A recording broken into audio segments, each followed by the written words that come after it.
Si durant ton enfance, tu avais une mère qui était par exemple hyper stressante, contrôlante, ou ça peut être un père qui peut être stressant, contrôlant, violent, tu vas avoir développé durant l'enfance des mécanismes de protection, comme la suppression de tes émotions pour ne pas ressentir la violence verbale, psychologique ou physique, pour pas ressentir la souffrance et la douleur, des mécanismes d'effacement où tu vas te faire tout petit, pour pas qu'on te voie, pour éviter de t'en prendre une ou de te faire engueuler ou de passer un mauvais moment, et ton cerveau, tout ton humain va dépenser une énergie folle pour te faire survivre et te maintenir. Et aujourd'hui, tu es un adulte qui a peut-être gardé ces mécanismes de protection, ces fonctionnements.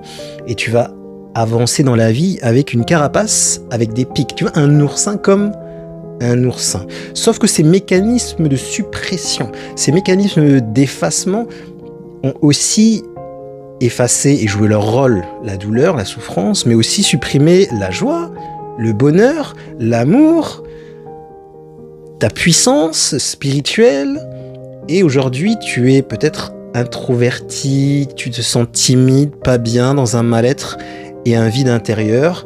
Et ça va demander à ton humain une énergie folle de maintenir ces systèmes qui sont aujourd'hui obsolètes. Tu vas avoir besoin de choses à l'extérieur de toi pour maintenir ton système et pouvoir vivre normalement. Jeux vidéo, alcool, sexe, scroller sur les réseaux sociaux, les films, les mangas, des choses à l'extérieur pour continuer ce mécanisme d'anesthésie en fait, anesthésier tes émotions, te dissocier. Ça peut être le sport aussi, le travail.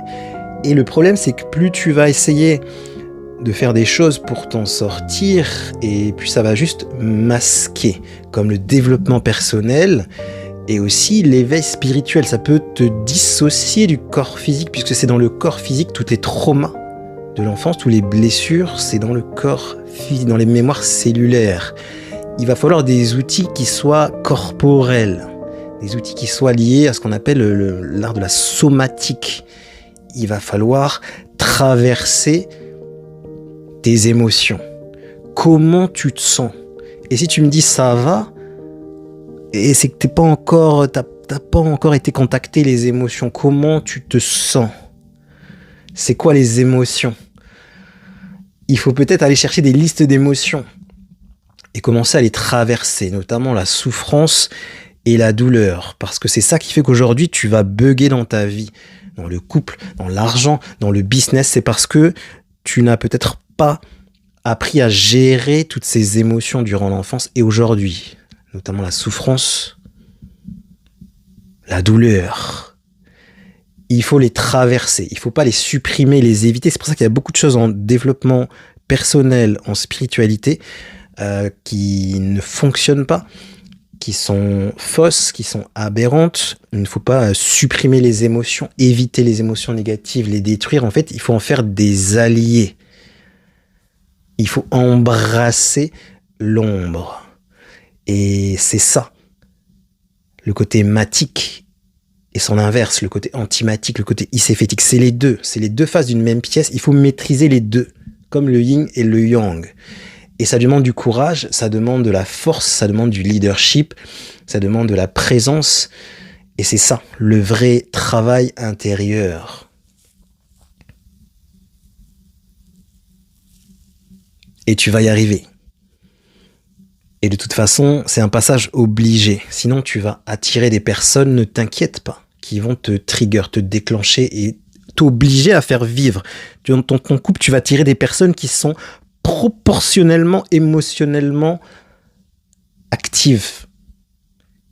Des personnes qui vont te crier dessus, te frapper, nanana, c'est parce que c'est proportionnel à ton niveau de suppression émotionnelle. Je sais de quoi je parle. Je suis un professionnel en suppression multidimensionnelle des émotions. Mais on travaille à s'en libérer.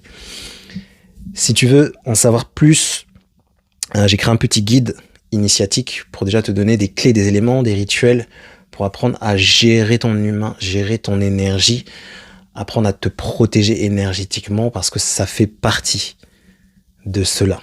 pour pas recevoir en plus les attaques extérieures qui vont te déclencher. Pour pouvoir faire cette guérison, il faut créer de la sécurité. Et pour ça, il faut que tu aies une protection énergétique, que tu sois protégé par l'ordre sacré de Maat. Et c'est ça la clé. Abonne-toi aussi.